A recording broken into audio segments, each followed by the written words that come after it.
Okay, let's start with some of the basics about this extraordinary story, and then we'll move into a kind of broader... Just check it. Is it working, Stephen? I hope so. Well, that was such a weird test that we couldn't work it out. Let's just start at the beginning. John, why... The Jeremy Thorpe story had been around for a long time. People know about it. Why did you write the book when you did?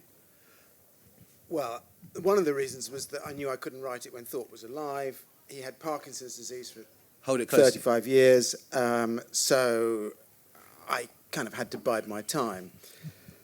But actually, there were kind of two other reasons where I'd been fascinated with the Thorpe case for years and years and years, but I couldn't actually find a new way into it. And then two things happened in very close proximity. One was that I'd known about this guy, Peter Bessel, who was Thorpe's best friend, who then became the chief prosecution witness against Thorpe in his trial. So he was the kind of Judas figure, and I thought, Judas figures are always interesting. And I knew that he'd written a kind of privately printed memoir, but I couldn't get hold of it. And then I did manage to get hold of a copy of it, and I read it, and I thought, Jesus, this is dynamite. I can, lift enormous chunks of this and pass them off as my own work. And then it's a terrible thing to admit to plagiarism in front of a Queen's Park audience. It's probably full of lawyers and publishers. And then and I happened to have supper with a friend of mine, and I was talking to him about it, and he said, "Oh, do you want to meet Norman Scott?" And it turned out that his sister-in-law lived in the same village as Norman. So I did meet Norman, and we embarked upon this extremely bumpy ride together. What did you... I mean, lots of books have been written about this whole affair, or scandal, if you like. When you set out to write it, when you started off, obviously you had this wonderful unearthed memoir from Bessel. What did you want to add to the canon? To the canon, what did you want to convey that you felt hadn't been conveyed? Well, I thought, this is a story that would never have happened if there hadn't been such a stigma against homosexuality. I mean, although the Sexual Offences Bill had been passed in 1967, 8, can't remember, 8, which had decriminalised homosexuality between men over 21, although not, bizarrely, for reasons I've never understood, if you're in the Merchant Navy. And I thought that it was very important to set that in context, because it's probably been the most dramatic and positive social change I've witnessed in my lifetime. Because when I grew up, if you were a gay man, you could be put in prison, and so it's an enormous change. And I feel all good political scandals need a kind of moral backdrop to be projected against, and homosexuality is very much the case in here. And I felt there was a sort of a ghost-like presence in your book, and indeed in Stephen's production of it, which was Roy Jenkins, because Roy Jenkins was undertaking this grand liberalisation of English society the whole time this was going on. We'll come back to the wider social points in a second. I just want to talk to you about Norman Scott. What's your relationship with him like? I'm not imputing anything there, but that sounded a lot more loaded than it was meant to. I don't think Norman is speaking to me at the moment, but that can kind of change. He seemed to think that I'd made unbelievable amounts of money out of this book, which, believe me, I haven't. And he...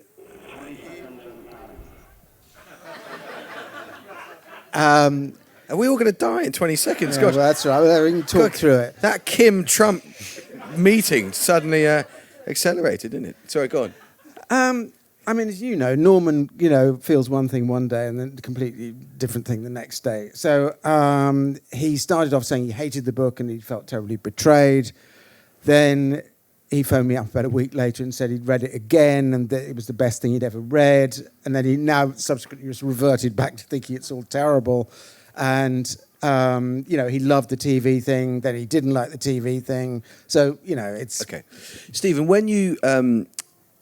once Ben Whishaw was cast... Can I ask you a question? You can, yeah. My assumption was that everyone had been pro-Thorpe, or the argument...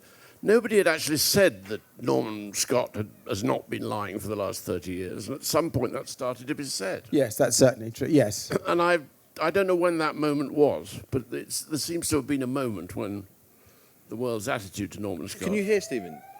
Okay. So, guys, is the mic working? Is anyone here from sound? Because a lot of people say they can't hear. only working a bit. All right, shout. Which bit?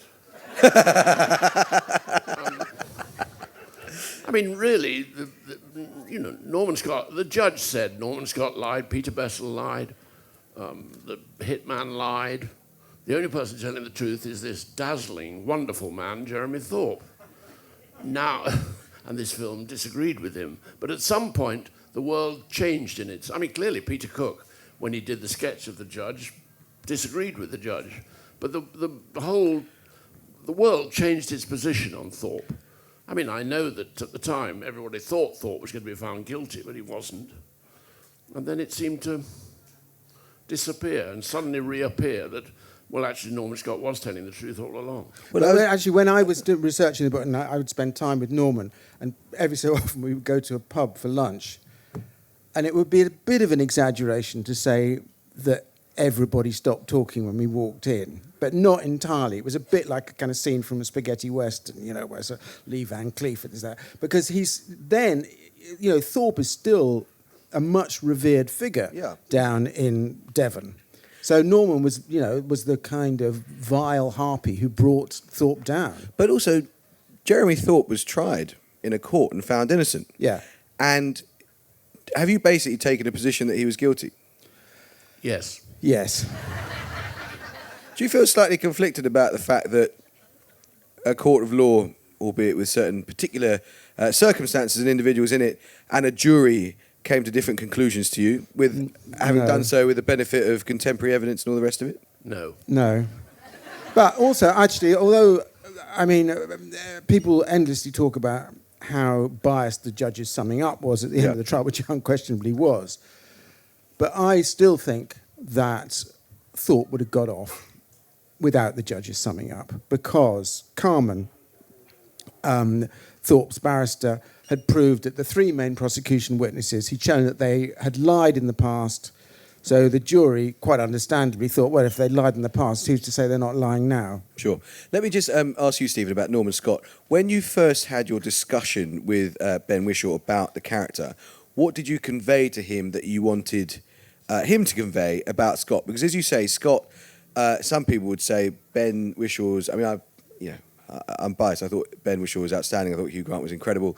But some people would say it was quite a sort of sympathetic portrayal of Scott. And others would say, and I think you've just alluded to it, that in some ways Norman Scott is a very compromised and conflicted character. He's a guy who's an attention seeker.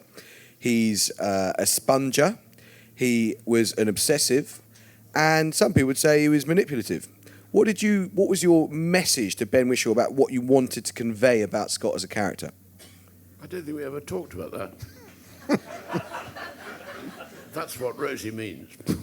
That's what? Well, I didn't hold that conversation. You didn't say to Ben Whishaw as he's about to play Norman Scott... I want you to play this man in this way. No. What did he get right in his portrayal? What happened was I met Ben and thought, what a nice chap, and please would he play it. And he said he would play it. Then I saw him in a play at the Almeida, and he was playing a very sort of stiff, evangelical American. And I thought, oh my God, there's 3 days to get you from playing this character to Norman Scott. How am I going to do that? Oh, I know. So I arranged for Ben and I arranged for Norman to come to London, which he hadn't done for many, many years. And I took Ben and Norman out to lunch. And Ben sat there with his eyes out on stalks. And I said, that's who you're playing. I can't help you. And Norman would tell very, very funny stories. He's a very funny man. Norman is very funny, yes. Where did you go for lunch? The Étoile, which is not what it used to be. Oh, God. I said to Norman, what's the thing you're most proud of in your life? He said, my affair with Francis Bacon. How did... You look shocked. I'm just working my way slowly through everything you're And then saying. you realise that he'd known this woman Muriel, who ran the Colony Club, and that was the world that they all came from. And that was what Thorpe was sort of picking up on. How did Hugh Grant come to be involved? Whose idea was that? Mine. And did you approach him? I said to Hugh, as indeed I said on Florence Foster Jenkins, I've got something you'll like. And what did he say? Well, clearly he said yes. There's more to it than that, though, isn't it? No, I'm sure there was. I mean, what did he? You're a journalist. You look for conspiracy theories. I don't look for conspiracy theories in the slightest. That's a needless and absurd tar of all journalists. Said yes. But what did he say attracted him to the part? And I presume you had some sort of conversation where he said, "There's this guy called Jeremy Thorpe." Listen, I was offering him a really good job, and he said yes. I didn't know. Oh, goodness, why are you saying yes to this ridiculous part? I knew it was a good part. I knew it would be a good part for Hugh. So did he. Why do I have to have more conversation than that? I presume that directors have conversations with actors about characters. That's because you've been reading newspapers. Yeah, and running them. John, what did you think about Hugh's performance? He's got a huge number of plaudits. Rightly. What did he get right? What did he get wrong? I remember when I first went on set, actually, and I saw him in full kind of makeup and with his double-breasted waistcoat. I read somewhere the other day, do you read this, that the clothes that Hugh wore, a lot of them came from a shop on Portobello Road, which is run by George Galloway and his wife. Do you read that? Unbelievable. Anyway, when I saw Hugh in full makeup with a kind of comb over and everything like that, it was very weird because I could see it was Hugh Grant, but at the same time, there seemed to be this kind of palimpsest of Jeremy Thorpe there as well. And I felt that I think he got everything right. And one of the things that he got right, which I don't know how he did it, was that Thorpe had this very kind of peculiar facial thing where from the kind of nose down, there was something rather kind of stern and reproving about him, as if he was kind of, wagging his finger at you. And then from the kind of nose up, there was real kind of mischief in his eyes. So it was as if he was kind of simultaneously saying to people, oh, how could you possibly think such a dreadful thing? And you and I, we're the only ones in on this joke. Yeah. And that's a very effective thing. In fact, Hugh had said the only thing he did before he accepted was he got the makeup man from Florence. He spent time with him and said, can you make me look like Thorpe? And I wasn't there, but I guess they came up with an answer, yes. Let's go back to some of the questions about the plot. The meeting that Thorpe had with Reggie Maudling, the Home Secretary, is one of the more contentious questions. What do you, John, surmise actually happened, and what do you think was agreed? Because it's obviously an extraordinarily explosive suggestion that a Home Secretary colluded with Thorpe to cover things up. What's your understanding of what took place? Well, it might seem extraordinary now. I don't think it seemed particularly extraordinary then. And indeed, remember, Maudling was the second Home Secretary who tried to kind of bury things. And Maudling had enough secrets of his own. So, there was just a completely sort of cosy arrangement whereby if anyone got into trouble, irrespective of which party they belonged to, everyone would all kind of club together and try and help them out. So, on one hand, it was quite a kind of laudable thing, but obviously open to terrible corruption. And, I think that to what extent Maudling buried the file, I don't know. And it's never really been ascertained just what happened. In the documentary that was shown, Tom Mangold, yeah.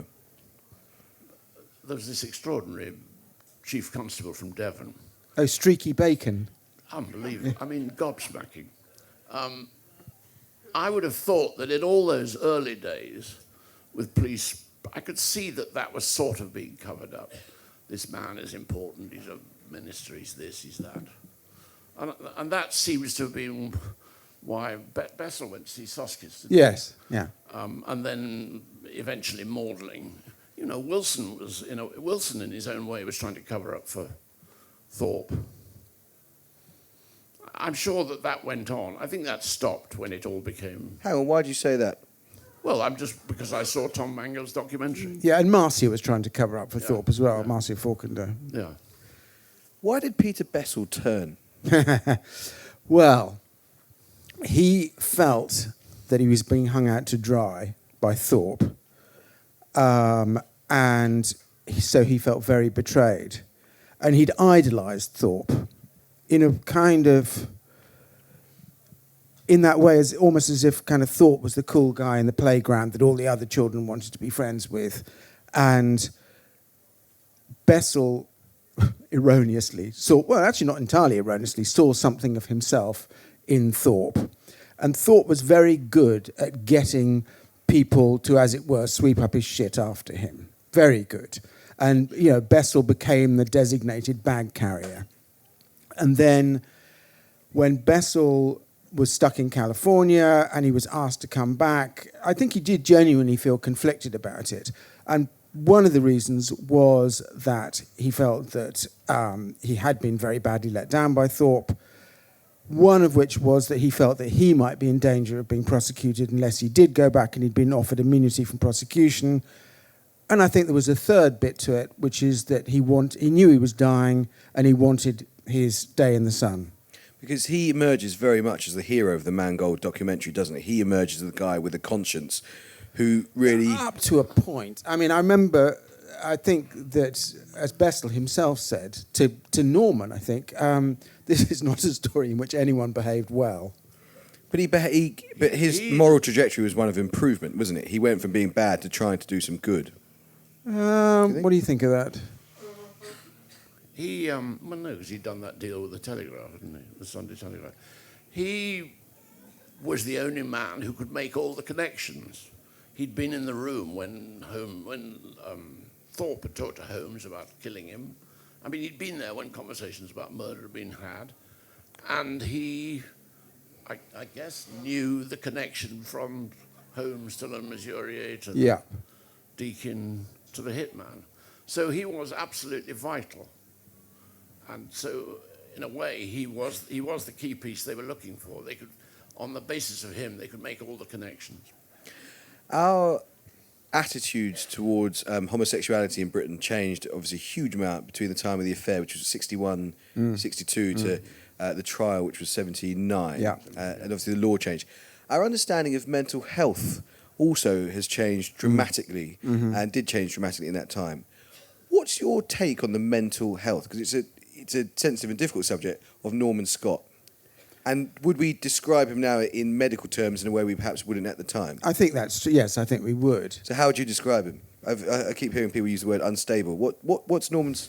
Would you medicalise it? I think that he was deeply depressed. He tried to commit suicide on several occasions.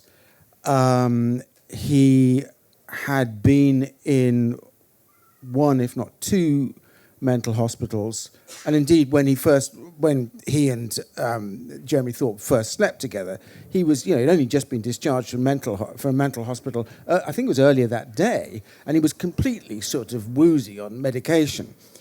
So yes, I think that he did have major mental health issues.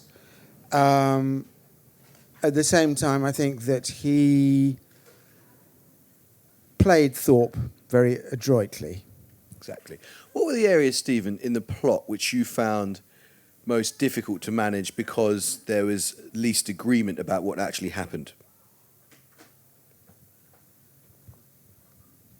Well, I suppose the killing of the dog, although actually if you're making a film about it, you have to put the dog where you can see him, and it was in the middle of the night. The only lights were the headlights, so I didn't have much choice.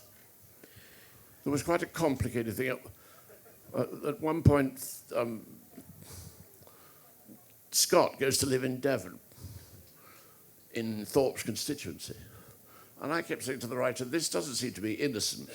He can't just suddenly go and live in Thorpe's constituency. So the decision to go to Devon is quite a complex one. The writer fiercely disagreed with him. But I put a shot in to try to convey that fate was moving. Where did you disagree on that exactly? Sorry, because you're talking about the wonderful car journey across Exmoor and then the time in the pub. I'm talking before that when I don't know when did Thorpe go to live in Devon? Early 70s? No, Thorpe had always. No, I'm sorry, Scott. Scott, Go to live in Devon? It was after. Was it after Gwyn Parry Jones died?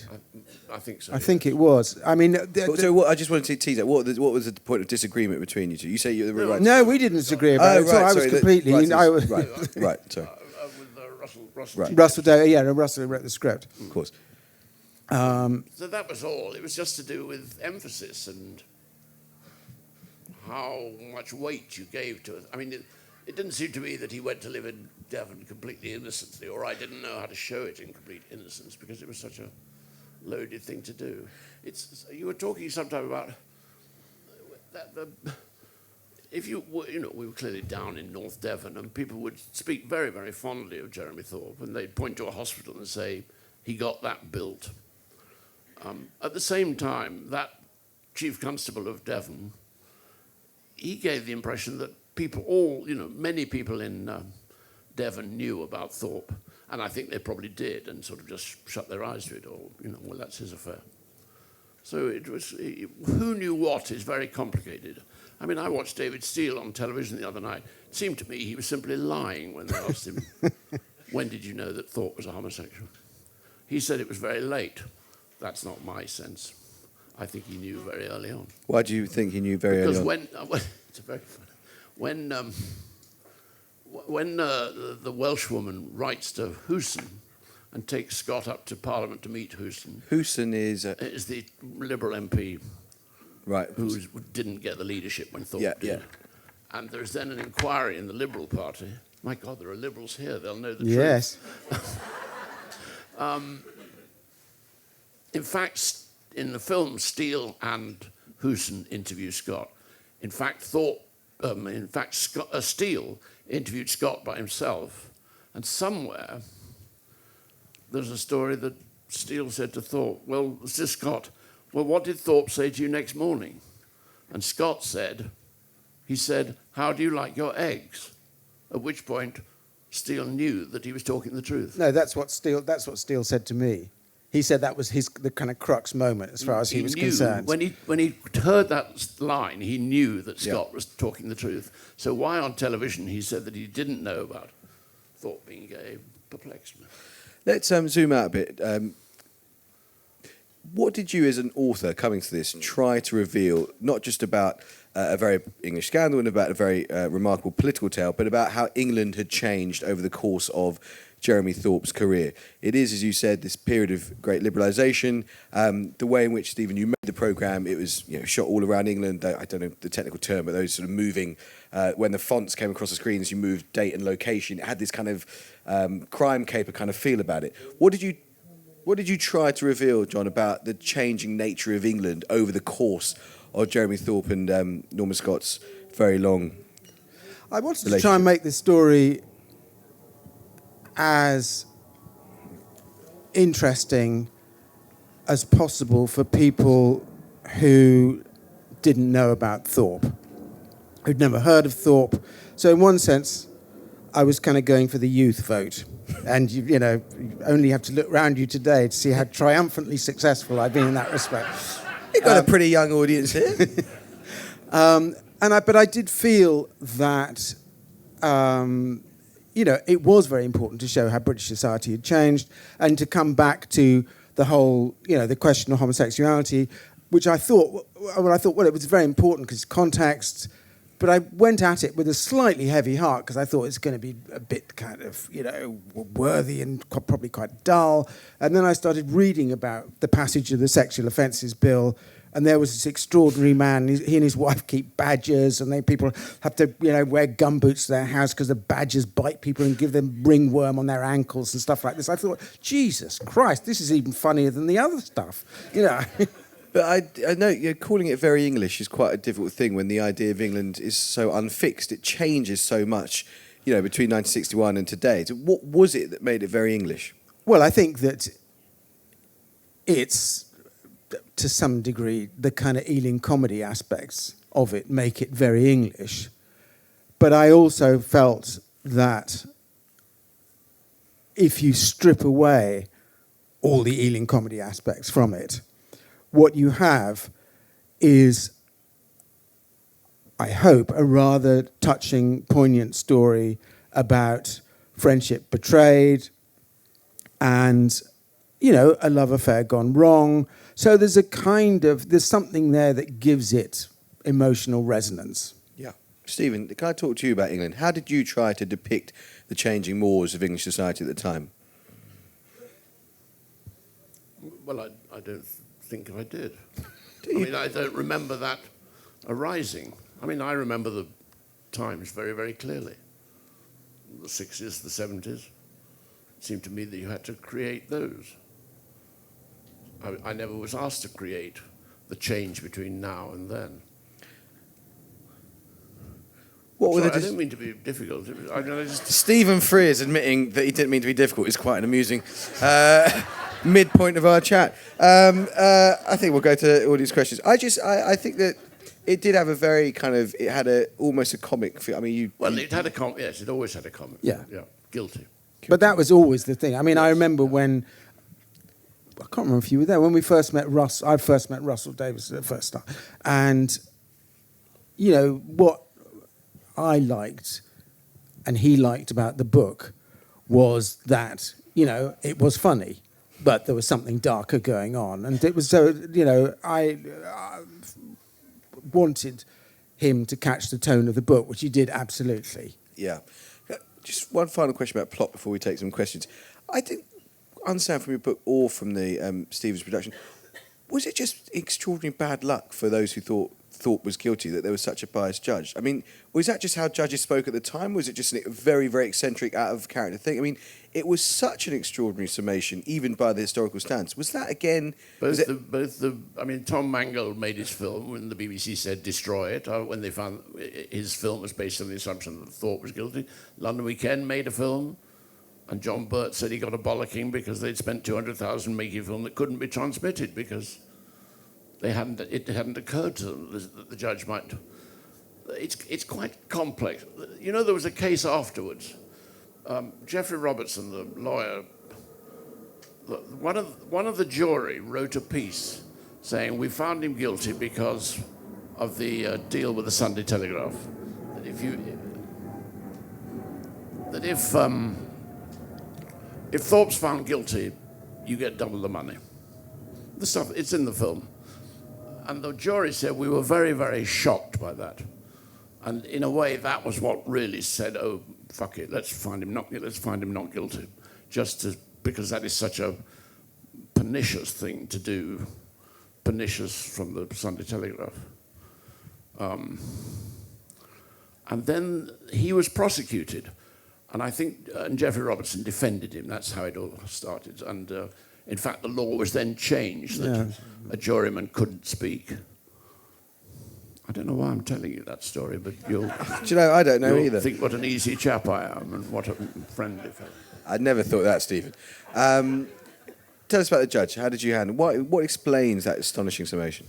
The judge was an unusual choice in that he was a pretty obscure circuit judge from Manchester. He'd never tried anything like a case of this magnitude before. He was also famously unworldly. There was a case where he tried...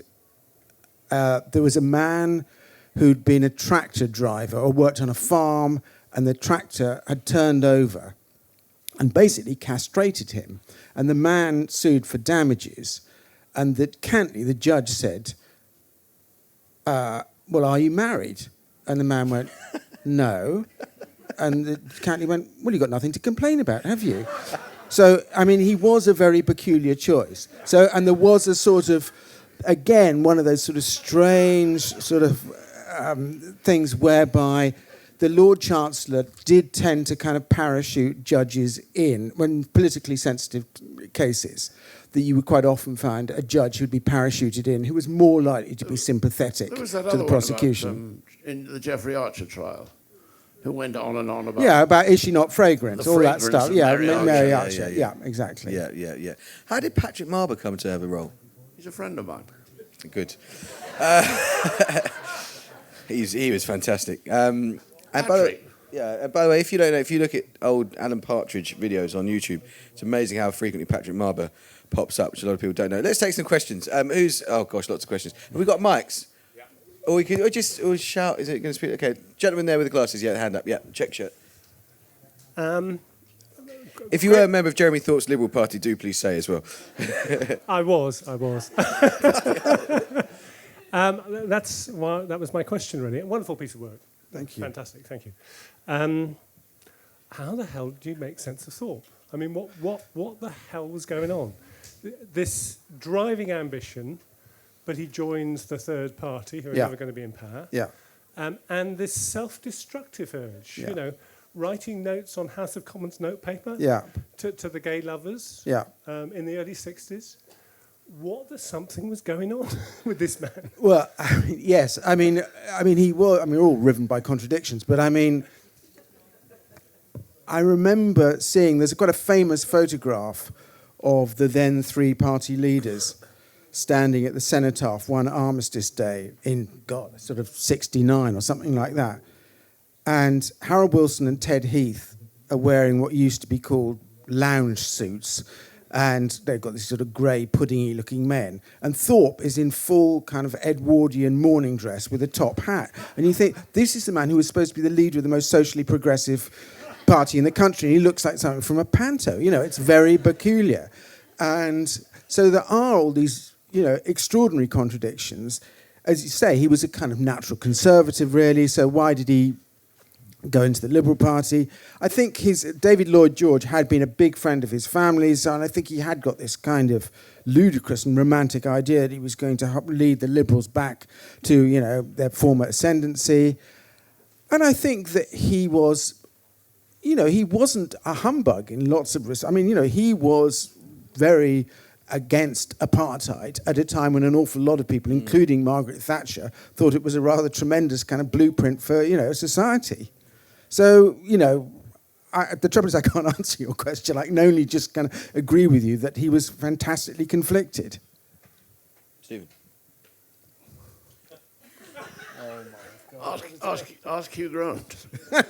Come on. You've got a serious question for the gentleman. Actually, just listening here, you just think, my God, that story was juicy. It has all these things that are never quite explained that we had to fill in. I mean, it's what you dream about. It was so interesting, and in a way, the holes were the interesting bits. Why does that happen? Why does that happen? The question I always... There's a scene when Peter Bessel hides the letters in the ceiling of his office and then goes to America.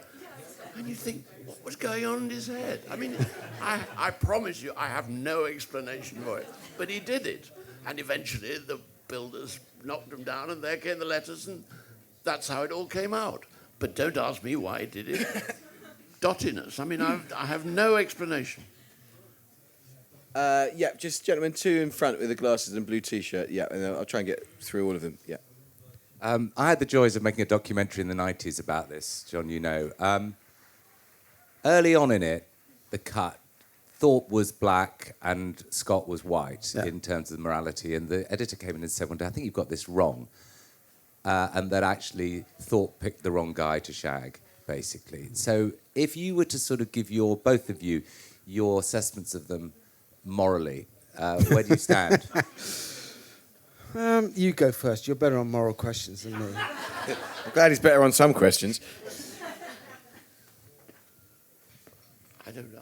I just don't think like that. I mean, it's what happened. I mean, you all tolerate, well, why did the lack of explanation for why Bessel did that with the letters. You know, we lived through it, or most of us lived through it all. And it was as dotty as that and as unexplained as that. I think that... Thorpe was a bad guy. Well, he was very good on Europe, for example. Yeah. I mean, you might well say he is the man we need at the moment. But he was very good on Europe, very good on apartheid, very good on this and that. And very clearly a very good MP for... And I remember Chris Mullins saying, North Devon is one of the most naturally conservative areas of the country. The idea that a Liberal would hold it for 30 years is a phenomenal achievement. So he had many, many virtues. But, of course, he had a weakness. John, just before I let you answer that question, Stephen, can I ask you, it's interesting, given the films that you've made, do you not think it's your role as a filmmaker to make moral judgments on that sort of thing? Do you not set about to sort of say, we must find this person innocent? Do you think of yourself as a storyteller who sort of is reporting rather than making a call? Well, I'd have to check through all my films. But generally, they're about things that are more complicated than just saying this person is bad, that person is good. Yes. Well, and it was very important to me when I was writing the book that I didn't want to judge people. I felt that, and it probably is a legacy, a lifetime spent working as a journalist where you invariably have to pin rather convenient labels onto people, I felt that, as I said, everyone behaved badly, but I didn't want to kind of point the finger of blame at people. I didn't want to kind of pin labels on them. I felt that, the readers are more than capable of making up their own minds about people, and without my kind of, erecting convenient signposts. Okay. There's a gentleman there just with a green watch, sort of two and a bit behind with a white shirt. You could just shout. Oh, no, there's a mic. Going back to the night where Thorpe takes Scott down to his mother's house. Do you really want to talk about that? Thorpe goes into to the room where Scott's staying and says, "I'm going to kiss you and you will enjoy it." How consensual did you interpret that moment? I don't know. I mean, again, you have two actors. One of them is gay, one of them is straight. They just get on with it. You don't really sit around thinking about those things. I mean, if it had been more consensual, they would have played it that way. One of the things you rely on is for the actors to do those things right. And certainly Ben and Hugh were very intelligent. So I saw nothing that didn't make any sense. And Norman, pretty much the only thing he never changed his mind about when we were spending a lot of time together, he never said it was rape. He said that he was a bit kind of befuddled, so he didn't quite know what was going on. But he never, and believe me, he said an awful lot of things about Thorpe, but he never actually said he raped me. So, that's got to be reasonably significant, I would have thought. Did he just say, this is my ignorance, did he say that it was as a result of that experience that he became gay? No, well, Norman, who'd been brought up as a Roman Catholic, had a very conflicted attitude towards his own homosexuality. And he'd actually, at one point when he was living in London, he'd gone to Westminster Cathedral to confession, and the priest wouldn't give him absolution when he said he was gay. So, yes, he did rather kind of conveniently blame Thorpe for, as he put it, infecting me with the disease of homosexuality. But I think he'd had sort of tentative gay fumblings prior to Thorpe, and certainly quite a few post-Thorpe. But on the other hand, he was kind of bisexual in a way, and he's got 2 children. But that evening is much disputed, isn't it? Because there are claims that he said it happened next door to his mother's room, and people say, actually, if you look at the geography of the house, it was several rooms further down, and the noise wouldn't have travelled and so on. There's Norman Scott's account of that evening, which post-Jeremy Thorpe was the only one we have, is one that's much debated. Yes, although Norman himself, there's no reason why Norman should have known where Mrs. Thorpe slept. He said that Jeremy Thorpe had gone mother's room. Right. But, I mean, Norman didn't go next door and check that she was still asleep. Why are you trying to spoil a very good story? I'm not trying to... Well, the journalists sort of like the truth, Stephen. It's a reasonable thing. What is truth? It's empirically observable fact about the state of the world and its believable propositions. There. Neither of us were there. No, but it's interesting that you've had to try and get there, isn't it? The lady over there in the glasses, and we'll try and get through as many questions as we can. Yeah, lady in the glasses. Sorry. No, that's right. You're very near a microphone now. The short answer is I don't know, because I don't know about you, but I was constantly expecting Rupert Thorpe, his son, to give an interview defending his father. He never did. Whether that means that he felt his father got a reasonably fair crack of the whip, I just don't know. I mean, I can't imagine he was terribly pro it. But he, with luck, he might have felt that there were sort of sufficient gradations there that one kind of at least saw why Thorpe had done what he did. I will come back to this side, but just while we've got the microphone there, why don't we go to man in glasses, just 2 places behind, sorry. And then we'll come after you. We'll come to you, sir, in the pink shirt. Just interested in why Jack Hayward and the money didn't play as prominent a part in the film. Because personally, I found, and this is from reading Rinkegate, it makes Jeremy Thorpe come across a lot less sympathetically. He and Bess will go out to So I didn't understand that question. So Rinkegate was written by Penrose. Penrose and Simon Freeman. Yeah. Which is, it's much more of an investigative journalism piece. Well, there are two things, aren't there? There's the Penrose and Pencourt file. Pencourt, yes.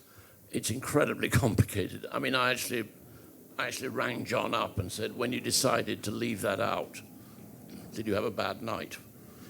Because their contribution was considerable. But it is so complicated. I mean, really, the film would never have ended. It's so tricky, all that stuff with Harold Wilson. The money was to do with the money that they were getting from Jack Hayward, the Conservative in the Bahamas, which was then being sent to this chap in the Channel Islands. And when he wouldn't break the law at Thorpe's request, Thorpe kept saying, well, I'll have you repatriated or whatever. I was rather sorry that wasn't in. David Steele said to Hugh, we didn't mind the homosexuality, it was the money that really upset us. So I wished we had done that. But I was thinking about what somebody was saying about Thorpe and his family. I think because the film isn't judgmental, because it doesn't set out to say this man was a sort of vile person, that it's more complicated than that. Thorpe adored particularly his first wife. He adored her. That it means that you can present things like that without Thorpe's son, topping himself or endlessly complaining. The person who did, there was a complaint from Lord Arran's son. And you say, well, no, Lord Arran, he had badgers, he was upset about his brother's suicide. Then it turned out that Lord Arran's son was fiercely anti-homosexual. So it was a very, very complicated act of rebelliousness by his son against his father's liberalism. Is he equally anti-badger? John, what's your answer to the question we had about the Penrith affair? And Oh, the reason I didn't... It's not so much to do with Jack Hayward, but essentially there was a book called The Pencourt File that was all about Wilson's involvement and South African the Secret Service's involvement. And the reason I didn't, or I played it down, is because it's like a giant red herring. It doesn't really go anywhere. And I felt that in order for the story to kind of belt along and with luck kind of take people with it, you couldn't afford to have any tangents, or at least you had to kind of pare them down to a minimum. So I decided that it was kind of expendable. I mean, I'm not saying I made the right decision, and it was certainly an expedient one, but yeah, I did it. The gentleman in a pinkish shirt, yeah. And Wilson was sort of paranoid at the time. Yeah. Think about, I'll be the big black spider sitting in the corner of the room. What is that? I don't know about that. Well, Wilson was talking to the mic. Wilson was all this stuff about the South African intelligence were trying to undermine him and going through Thorpe. I mean, I don't know. That was all in the Peter Wright thing, wasn't it? Yeah, basically. It drives you mad trying to pick your way through it. Yeah, sorry, sir. What I couldn't understand was why did he do it? I mean, conspiracy to murder, that's, up to that moment, I could understand all the other motivation, but how could he say, kill him? Was it just vaulting ambition? Eden said, can't we kill Nasser? Kennedy said, can't we kill Castro? These politicians, they'll say anything. Yeah, also sure the Downing Street doctor. So, what? I'm sure Boris would happily have a few people murdered, wouldn't he? Rees-Mogg. I mean, I also think Thorpe was very good at, as it were, operating from behind a curtain. So he would never have dreamt of shooting Norman or Norman's dog himself. But I think that he could kind of morally abdicate himself from any problem if he got someone else to do it on his behalf. That's my explanation anyway. More questions? Yeah, at the front here, lady here. Thanks. And then we'll come to you, madam. Yeah. By the way, remember, Boris did conspire to have a journalist beaten up, so he was kind of on the way there. Oh, yeah. But that's not what I was going to say. What did you say? He was just reminding you of a sometimes disputed assertion that, which I'd take no position on, that Boris, through his friend, did say, he had a friend who was talking about beating someone else up, and he said to Boris on a phone call, nothing worse than you suffered at rugby. Yeah, and Boris gave him the guy's address. But anyway, that wasn't what I was going to say at all. You talked earlier about how attitudes to homosexuality changing since the 60s being the biggest social shift, and I completely agree with you. But I was wondering what you thought about deference within the class system in England and the way that that's shifted, because it feels as though it's a million light years away from the late 60s and 70s, which I do remember. But do you really feel it's actually changed that much? I think it has. I think it has changed a lot. I mean, you were talking about Jeffrey Archer earlier. I covered the second Jeffrey Archer trial, the perjury trial. I can't remember what day. It was about sort of 2000 or something like this. And I remember at the first trial, Mary Archer had got up and gave some kind of waffling defence of Jeffrey Archer, and the judge had completely bought it and said, "Is she not fragrant? Is she not lovely? Blah blah blah blah blah." And the jury, who were sufficiently deferential, that they kind of followed the judge's initiative, and he got off.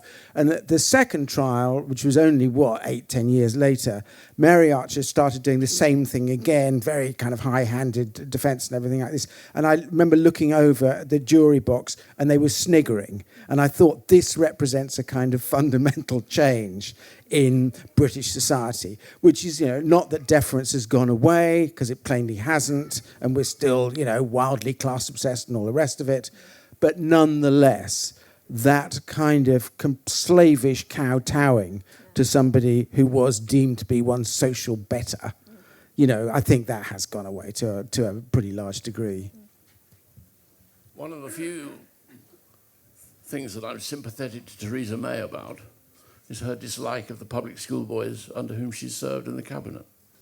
I mean, there was a cabinet formed of old Etonians and all that stuff about the Bullingdon Club. Identical. Yeah, so it's still here, basically. Take But, much, but if you want to have them shot, I'll chip it. And I'm sure Danny Dyer would contribute to it. Yeah. Madam. Perhaps a very appropriate moment to be the last speaker, if I couldn't be the first. But as a lady of that age, coming from Devon, I have to say that the appeal of Jeremy Thorpe was something that must have accounted for a very, very high percentage of the vote. To say, well, he certainly turned me from a very conservative background into a liberal for a little while, I have to say. But I think you need to be congratulated on turning the gay situation from fiction into fact, into such an excellent, dramatic, feeling way. So I think the writing, the directing, and the people who played the characters are one of the best bits of translating contemporary history that I've seen for a long time. Thank you very much. Yes, I completely agree.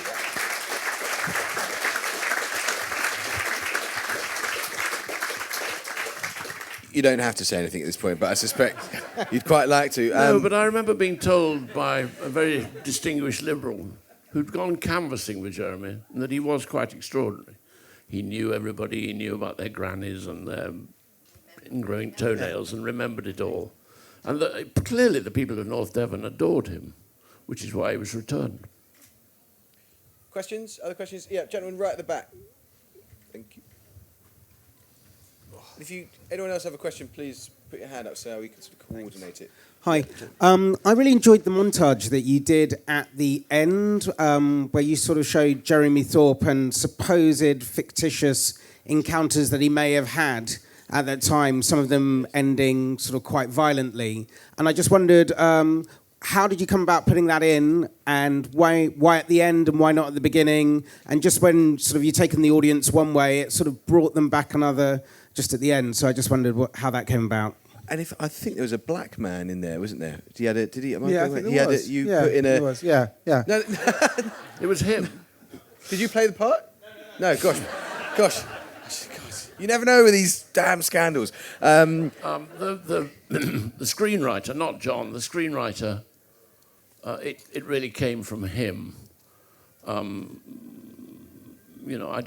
not in the book, is it? No, absolutely It not. came from the screenwriter, who's very, very militantly gay, and has always written about gay things. So it came from him. It's true, incidentally, that Carmen did have a kind of gay life as well. So that's there's no doubt about that. Yeah. There was a gentleman here with sunglasses. Yep. Put your hand right up so people see him. Over here. Yeah. Thank you very much. Was that Carmen's son? No. No. If you are in any way attached to this scandal, it'll be very useful to know. Let us know who we're going to be sued by. No attachment at all myself. You portrayed the hitmen as bumbling idiots in the movie. Were they really that idiotic? And yes. Did you learn anything Well, he else went to about Dunstable. Well, that's not a bad start, is it? Did you learn anything else more about them? Did you meet them? Have you heard anything about Did I them meet the since? hitman? Yeah. No, but if you Google him, he's in Dorking, isn't he? Yeah, no, he's done a runner. He's He done was a in runner Dorking. now. Yeah. I didn't meet him. It's you sort of make it up as fiction, but he did go to Dunstable, so I figured he wasn't the sharpest knife in the box. Can I just say, I did meet him. I spent Yeah, of course you did. Yeah. I know. He was the only person who was way off. I think he was much darker. I spent a long time with him. I think he was a lot darker, and What does that mean? Can you just means move that he was very Can we just much. get you the microphone? He came to my house 100 yards from here at 1 a.m. with a dog. It's a very small one, alive, and the dog stayed alive. And told... This is Andrew Scott? Andrew Newton. That's Andrew Newton. And he said, I said, are you Andrew Newton? Because I've been trying to find him. And he said, yes. And I said, how did you find me? He said, we have ways. And he thought that... All you learn from that is that he's a fantasist. I think, sorry, just bear with me. He was a fantasist. I just think, and I'm saying, I love the films, by the way, fantastic, brilliant. I just thought he wasn't a bumbling arse. He was somebody who thought he had a part to play in the world. And I just think he was a lot darker. That's all I'm going to say. I thought he was darker both in demeanour and in the... I think he took himself very seriously. That's what I would say. Forgive me, but for those people who haven't seen your film, what did you glean from him at 1 a.m. about why he shot... about what transpired? Well, this was in 96, so it's sort of 20 years later. He had decided that MI5 and MI6 had put him up to this, and I was thinking, as a manipulative producer should, I just want you to talk on camera. So I listened to him, and I said, well, how can I prove this? Because I can't put this on screen. So he gave me the name of his handler at MI5, and I tried to get hold of him. So I could never stand up whether this was true. But if it had been true, it would have had to have been in the interests of security services to have either Scott killed or Thorpe shamed. And if you were to believe it, it might have been that the right-wing spy-catchery era of security services wanted Thorpe shamed to blow up the Lib Lab Pact, which is an arguable thing. But as you say with journalism, you have to stand it up. So in the end, we interviewed him and didn't use any of that stuff because I literally couldn't Is stand that it all the up. stuff about cafes in Shepherd's Bush? All sorts of stuff. I mean, I can't remember the Shepherd's Bush because it was 22 years ago, but he definitely said that both MI5 and MI6, which is quite unlikely, had paid him to do this and not Le Mesurier, Deakin and David Holmes. And I couldn't stand it up. This is quite an explosive suggestion, and I know you're not endorsing his version of events, but just to be clear, that he was saying that MI5 and MI6 would take that position because the 74 Lib Lab Pact would have been something that they, as the neutral but actually conservative spooks, would have disliked. Well, if you think about the whole South African involvement, the boss involvement would have been the same thing, that Thorpe was anti-apartheid, as you said. Thorpe was, as the movie showed, on the cusp of power. He was, there was lots of stuff flowing around Whitehall about his homosexual, so he was blackmailable. But actually to have him shown to have had somebody shot was a pretty good way of finishing him off. But I don't know if Newton I think he was making it up. I honestly think that he'd had 20 years to work out a new role for himself. Did you get any of this on camera, on tape? Well, the truth was, we interviewed him for 3 hours in an empty apartment in Harley Street. And because I didn't believe for a minute the MI5, MI6 stuff, and I genuinely believed it to be fantasy, it didn't belong in a documentary. That was my decision, just like you did. But there's quite a lot of Newton in the documentary. Yeah, there's lots of him describing it. I mean, on the side of the money, we got the guy. I mean, Thorpe literally told an Asian friend who he'd been working with, "I will have you repatriated if you don't do this money." And that's why, in the end, I thought he was a nasty guy, by the way. I thought he was really mean. John, what do you make of all that? What do you make of all that? What do you make of... Well, we've spoken about this before. I think there's ample evidence that Newton was a fantasist. So that makes one doubly sceptical. I mean, it's not inconceivable. There's some pretty weird things happening at the time. But, I mean, the fact that it seems implausible that MI5 and MI6 would somehow, that he'd be on some kind of retainer from both, that to me seems fundamentally implausible. Right. We got any other questions? Yeah. Just wait for a mic. Any others, just so I can work out time? Does anyone else want to ask anything? Yeah, okay, go for it. One of the things that intrigued me was that Scott claimed that he either couldn't get or didn't have a national insurance card. Now, if he'd been able to get one, or somebody could have procured one for him, presumably that would have been the end of the matter and you've gone away. No, happily, it wouldn't, because he got a replacement. Oh, he did he conveniently lost it, and he tore up his passport. Right. So I mean, there was a history here. Yeah, right. Okay, so that was a bit sort of. I think it is true, absolutely, which is Russell wrote about in the thing, which is that for whatever reason he'd kind of fixated on this idea of the national insurance card as his sort of badge of identity, and that without one, he just sort of didn't exist. So, it was as if he wanted one in order to confer validity on himself. Yeah. But then having got it, he just kind of lost it. Rather than using that as the sort of... Yeah, because it wasn't that difficult to get a replacement national insurance card. I mean, Exactly, yeah. Can we get a microphone to this gentleman at the front? Sorry to make you run around. And any other questions? Any other questions? Yeah, I'm intrigued by your characterisation of this episode as something where, at the time of the trial or post the trial, Scott was seen as a fantasist and Thorpe was seen as being vindicated, and that since then, opinion has shifted. I mean, I was a teenager at the time, and I just remember thinking Scott was telling the truth, and this was an outrageous miscarriage of justice. And maybe it's a generational thing, but for me, it's been a largely buried episode that you've magnificently brought back to the public consciousness, but nothing in that surprised me at all. It was all exactly as I remembered. Do you feel that actually, perhaps in older generations or more in the establishment, that Thorpe was actually seen as being vindicated? No, I like you, thought, he somehow got off, and what a ridiculous verdict. But nevertheless, however many years later, you're making a film in which Scott is shown to be telling the truth. So if nothing else, you're saying, no, the judge was actually wrong. I mean, I don't know if there is a mechanism whereby judges could be hauled out of the grave and publicly burnt, but I would support one. I think there were two strands to this as well, which is that, yes, Thorpe got off, but people behaved as if he'd been convicted.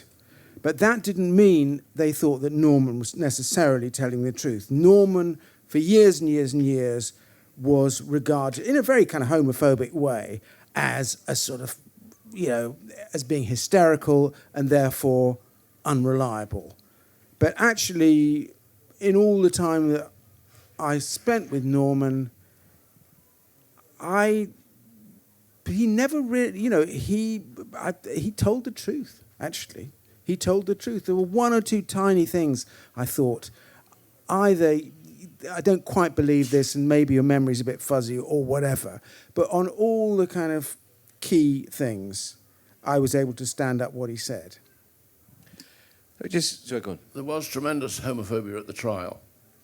There were jokes about the way he spoke and all of that was going on. And Private Eye was incredibly homophobic at the time. And Private Eye was one of the big things that actually Bron War got the story exposed and everything like this, or certainly kind of was instrumental in it. And so, there was a sort of institutionalized homophobia at Private Eye. Let me just conclude by asking you both. English attitudes to and the laws about homosexuality have changed hugely. English culture and class systems have moved on. But in terms of the power of the establishment to cover something up, is your sense, and this is, I guess it's a personal sense, is your sense that the like of this trial could ever happen again? Well, it couldn't happen in anything like the form that it did. But I mean, one of the reasons that the establishment has, lasted for so long is that it's very adaptable. And so, we have the establishment now is very different to what it was, at the time of the Thorpe trial. That doesn't mean there isn't an establishment, and it doesn't act in a very self-protective way. But some people respond to your narrative and say, actually, what you really chronicled was not only a human story, but the high point of the English establishment. Do you think the English establishment did peak at the moment where Cantley said what he said in his summation? Well, not really. I mean, I think that would suggest that the power of the establishment has been on the wane ever since, and I don't necessarily think that's the case. Stephen? No, there was a cabinet minister on the television this morning just lying through his teeth, and he thought, how can you look at yourself in the mirror if you talk such complete nonsense? How can you grovel to the Prime Minister in this way? It was just humiliating. That's just called politics, isn't it? Well, you're a cynical journalist. I'm a naive member of the public. You're not naive and I'm not cynical. Guys, for that riveting hour and for their fantastic productions, can we please thank John and Stephen Frears.